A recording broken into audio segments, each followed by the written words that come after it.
Nad ránom vytrvalo zvoní na byte zvonček. Manželka otvorí a na chodbe stojí jej úplne nadratý manžel, opretý čelom o zvonček.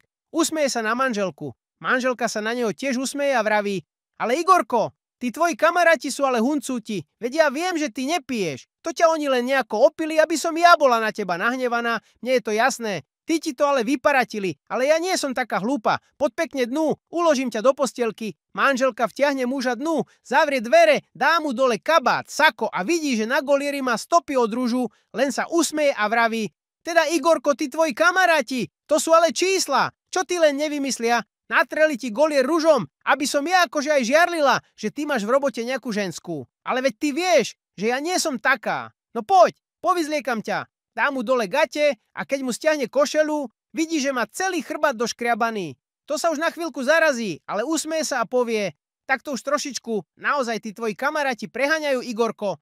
Hodili ťa s holým chrbátikom do kríkov, aby to vyzeralo tak, že ťa doškriabala pri tom chichy. No veď vieš pričom, doškriabala nejaká ženská, ale ja im nenaletím. Ja viem, aký je môj Igorko dobrý. No poď, dáme dole aj slipy.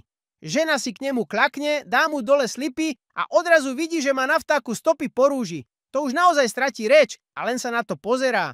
Keď už to trvá istú chvíľu, manžel opitým hlasom prehovorí: no, kombinuj, Marta, rýchlo kombinuj, inak som v riti.